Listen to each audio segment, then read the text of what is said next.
Aujourd'hui, on va se concentrer sur la partie que vous soignez le moins. Voici un guide complet sur l'écriture, autrement dit, le scripting. J'aimerais en premier lieu répondre à une question. Pourquoi écrire ces vidéos? Ce que vous avez tendance à oublier, c'est que l'écriture fait partie intégrante de notre vie. Elle est présente dès l'école primaire, où on nous apprend à lire. Elle est aussi présente dans notre vie de tous les jours, dans un livre, dans le journal et sur notre téléphone. L'écriture est le meilleur moyen de transmettre des connaissances, des informations, des pensées, etc. Aujourd'hui, sur les réseaux sociaux, elle est pour notre plus grand malheur, mise en avant pour capter l'attention du viewer, pour qu'il reste sur la vidéo qu'il regarde. Mais c'est sur YouTube qu'elle est beaucoup moins présente d'apparence. L'écriture reste pourtant la partie la plus importante de la vidéo. Elle va non seulement permettre de centrer nos idées sur une ligne rouge principale, pour éviter le plus possible de partir et de s'étaler du sujet principal, mais c'est aussi la manière la plus efficace de gagner du temps au tournage et au montage, qui je le rappelle reste le sujet principal de cette chaîne. L'écriture permet de clarifier les informations et les idées que vous voulez transmettre de façon plus concise. Maintenant que vous savez pourquoi vous devez attentivement regarder cette vidéo, on peut entrer dans le vif du sujet. Comment sembler plus intéressant et comment me donner l'impression que votre vidéo est meilleure que celle des autres? Imaginez que vous êtes un viewer et que vous tombez sur cette vidéo. Est-ce que vous allez cliquer dessus? Maintenant, je vais mettre la même vidéo sous une forme différente. Il s'agit de la même vidéo, mais avec une miniature et un titre différent. La couverture n'est pas la même et la deuxième est clairement plus attrayante. 99% des créateurs ne bossent pas assez cette partie. Et surtout, ça n'est pas leur priorité. Il faut que ce soit la vôtre. La première chose que vous devez traiter quand vous créez une vidéo, juste après avoir trouvé l'idée, c'est la miniature et le titre. C'est la couverture. Pour améliorer ce point, vous pouvez passer par la méthode Benz. C'est pas moi qui l'ai trouvée, c'est la chaîne américaine Filmbooth. Cette méthode contient les 4 choses primordiales qui rendent un script ou une couverture plus intéressant. Voici la première.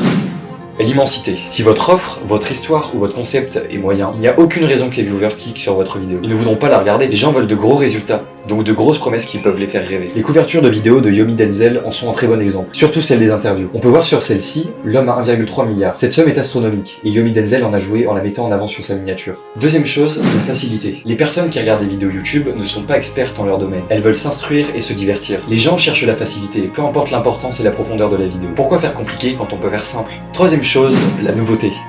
Un des sujets qui fonctionne le plus sur YouTube, ce sont les actualités. Rien qu'avoir Hugo Décrypte, il pèse dans le game. Les gens aiment les nouvelles informations. Quelquefois, quand j'apprends sur un sujet dont je parlerai dans une prochaine vidéo, j'ai peur que les gens connaissent déjà tout ce que je dis, que je parle donc sans aucune valeur ajoutée. Et la nouveauté, c'est pas forcément des nouvelles idées inventées ou des actualités. Ce sont aussi des idées déjà dites, qui sont remodelées, simplifiées et changées. Et les personnes qui cliqueront sur votre vidéo auront sûrement déjà entendu ou vu quelque part les informations que vous comptez transmettre. Ce qui fait la différence, c'est la façon dont vous allez les aborder. C'est sur ça qu'il faut que vous vous concentriez. Quatrième et dernière chose, la sûreté. Le spectateur ne veut pas perdre son temps à regarder quelque chose qui peut être faux. Il faut donc faire savoir au premier coup d'œil que toutes les informations que vous allez déléguer seront véridiques. Si vous combinez ces 4 choses dans votre couverture, vous êtes sûr que les gens qui cliqueront dessus seront bien plus nombreux et surtout bien plus intéressés. Et c'est déjà un énorme point pour la suite. Voici un exemple de couverture qui respecte parfaitement la méthode Benz. Pour représenter l'immensité, Yomi Denzel a mis une phrase extrême dans le titre. Pour la facilité, il n'a utilisé que 2 mots simples dans sa miniature. Pour la nouveauté, il précise l'année actuelle pour que les viewers s'y représentent mieux. Et pour la sûreté, il précise que c'est un guide complet sur la productivité.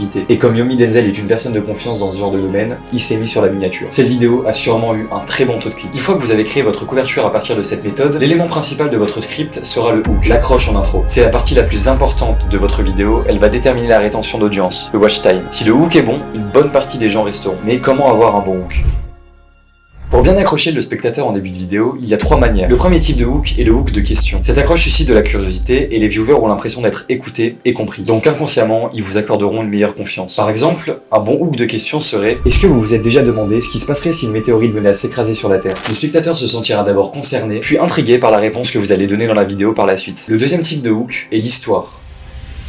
Il y a 3 ans, j'en avais marre de ce que je faisais sur YouTube, alors j'ai décidé de créer les Practice Makes Perfect. Un concept de vidéo dans lequel j'apprendrai et j'expérimenterai pour vous dans tous les domaines. J'ai juste pris la décision de baser ma chaîne sur la progression. À la suite de ça, un des premiers sports que vous aviez choisi de me faire tester, c'était le surf. Et je pensais que j'allais pouvoir rider comme ça en 7 jours, sauf qu'en vrai, ça ressemblait plus à ça. Un an plus tard, j'ai retenté l'expérience pour améliorer mon niveau dans un deuxième PMP, et même si j'ai progressé, le niveau est toujours pas fameux. Alors pour clôturer cette trilogie de PMP, je me donne toutes les chances de devenir un pro surfeur en 3 parties. Ce hook est parfait, il raconte une histoire. Tristan parle d'abord du lui d'il y a quelques années, faible, puis raconte son évolution et laisse du suspense pour ce qui se passera durant la vidéo. Faites pareil, le hook doit être le moment le plus intéressant. Si vous n'avez rien à raconter de particulier au début de vidéo, vous pouvez aussi mettre un best-of des meilleurs moments de la vidéo, pour la commencer avec la partie la plus importante, drôle ou émotionnelle, tout en laissant évidemment du suspense pour intriguer le spectateur à la regarder. Le troisième type de hook est le hook choc, un hook de déclaration. Pour réussir à la perfection ce hook, il faut que le texte soit complètement exagéré. Voici un exemple. Allez en soirée à 18 ans va détruire ta vie. Ce hook est d'ailleurs beaucoup plus utilisé pour les titres de vidéos, pour les couvertures. Après l'accroche par contre, il faudra être à la hauteur des attentes de la déclaration. Essayez d'atténuer la violence du choc au fur et à mesure de la vidéo pour que le public ne voit aucune transition. Et ne rentrez pas dans le fake, restez juste dans la guicheur. Autrement, l'algorithme comprendra vite la supercherie avec le faible watch time que vous aurez, car les gens quitteront la vidéo avant même de l'avoir commencé. Vous pouvez aussi combiner les 3 hooks. Le youtubeur Léon Hendrix le fait à la perfection. Ce genre d'intro, c'est jackpot. Je vous invite d'ailleurs à aller voir son contenu, ses vidéos sont vraiment intéressantes.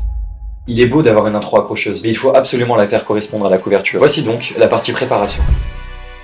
Pour en revenir au titre et à la miniature, il faut que le spectateur se pose plusieurs questions, pile quand ses yeux se posent sur la couverture. Si c'est le cas, c'est parfait, il cliquera donc. Et pour augmenter vos chances qu'il ne quittera pas l'introduction, il faut absolument répondre à 3 d'entre elles, dès les premières secondes, tout en laissant un certain mystère. Il faut en réalité prendre le titre et la miniature et en faire un paragraphe entier, qui sera contenu dans votre introduction, pour prouver qu'ils n'ont pas cliqué pour rien. Et dans ce texte, il doit être évidemment contenu la méthode Benz, comme sur la couverture. Il faut que l'introduction soit en continuité parfaite avec la miniature et le titre. À la fin de l'intro, n'oubliez pas de la relier avec le script, soit en posant une question, avec une déclaration choc ou avec une histoire. Puis c'est une excellente transition pour passer à la partie du script.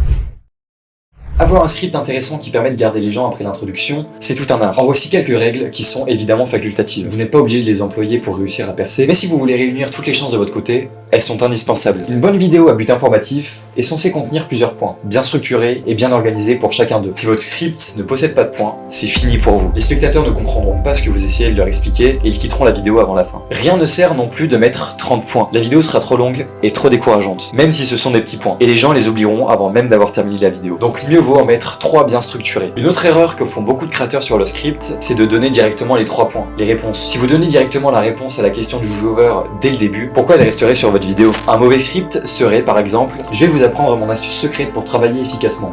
Premier point, réduisez les distractions. Le spectateur aura eu tout ce qu'il voulait, donc il quittera la vidéo. Ou alors, à la limite, il passera au point suivant. Et c'est pas du tout ce qu'on veut. Le début de votre point, ça doit être la couverture, comme on en a parlé au début de la vidéo. Il faut vous amener stratégiquement la réponse au fur et à mesure, pour ensuite à la fin la dévoiler explicitement. Voici un exemple d'une stratégie de script. Je ne travaillais pas efficacement, j'étais vraiment pas productif sur tous les points de ma vie, avant de savoir que cet outil existait. Il m'a permis d'obtenir tous mes diplômes et de réussir dans ma vie. Laissez-moi vous présenter ChatGPT. Ici, ça pourrait être le point d'une vidéo, comme ça pourrait être le sujet entier de la vidéo. J'ai raconté une histoire, l'histoire qui m'a amené à parler de ChatGPT dans ma vidéo. Les gens resteront jusqu'à ce qu'ils aient la réponse de l'histoire, le plot twist. Et si celle-ci est captivante, ils resteront jusqu'à la fin pour écouter votre histoire. Je précise, cet exemple était totalement bidon et faux. N'utilisez pas ChatGPT pour obtenir votre pack. Et j'espère que vous avez compris la démarche qu'il faut que vous fassiez pour chacun des points de votre vidéo. Voici un compteur d'intérêt des viewers, en admettant que personne ne quitte la vidéo. Celui à gauche est celui d'une vidéo avec des réponses dévoilées dès le début. L'intérêt des spectateurs baisse jusqu'au prochain point, ou il remonte un peu, pour rebaisser directement ensuite. Ce graphique est évidemment fictif, les spectateurs auront quitté la vidéo dès le premier trou d'attention. Le graphique à droite est celui d'une vidéo contenant une histoire, du suspense. Évidemment, comme vous pouvez le voir, chaque moment ne garde pas forcément le même intérêt que le viewer porte sur la vidéo. Mais la méthode que je vous ai montrée permet de faire remonter la courbe à chaque fois. Une vidéo ne peut pas être 100% intéressante du début à la fin. Il faut qu'il y ait certains moments où le spectateur puisse disperser son attention. Le plus important, c'est que celle-ci puisse revenir à lui. Alors évidemment, c'est excessivement vulgarisé. Je ne me considère pas comme un expert des neurosciences, mais ce sont uniquement des maths et de la logique. Voici 2 nouvelles courbes cette fois-ci. C'est la rétention d'audience. Ces 2 graphiques peuvent, quant à eux, exister dans la vraie vie. Ils sont dans votre YouTube Studio.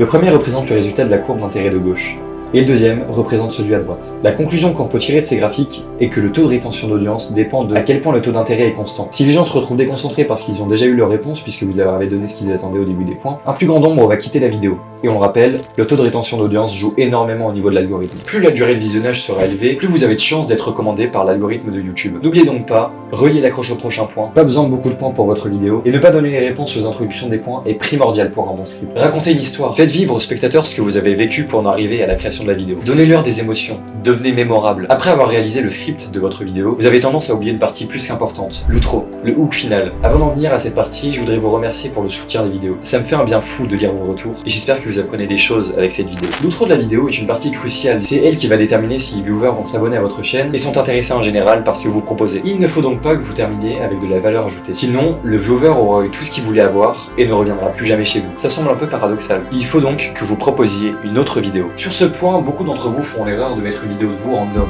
uniquement avec un écran de fin. Je l'ai fait aussi, et c'est normal. Vous pensez que le spectateur sera sûrement attiré par une autre vidéo où vous apparaissez s'il est resté à la fin de celle-ci. En réalité, vous allez juste le perdre si vous mettez uniquement une suggestion de vidéo. Il faut que vous jouiez avec cet écran de fin en reconnectant les viewers à une autre vidéo qui porte sur le même sujet, mais qui peut expliquer de nouvelles choses. Avec tout le respect que j'ai pour vous, les gens regardent pas vos vidéos pour vous voir. Ils sont tombés sur votre chaîne avant tout dans un but précis. Ça peut être la recherche d'astuces sur un sujet, se divertir, s'informer, etc. Mais ça n'est pas pour vous regarder vous. Il faut donc que vous réengagez le spectateur à voir une autre vidéo de vous avec un sujet similaire, avec le même type de couverture travaillée, afin que les spectateurs sachent où ils vont, tout comme vous. Vous ne pouvez pas faire croire aux gens que vous savez exactement où vous voulez aller alors que vous improvisez vos vidéos. Sachez donc que si vous suivez ce système, vous deviendrez meilleur que la plupart des vidéastes. Je vais maintenant vous donner un exemple de hook final. Si cette vidéo vous a été utile pour apprendre les bases de l'écriture de vidéo et que vous voulez maintenant en apprendre plus sur la création d'une bonne vidéo, je vous invite à cliquer sur la vignette ou à directement vous abonner en cliquant sur le logo. Merci pour le soutien, merci d'avoir regardé cette vidéo.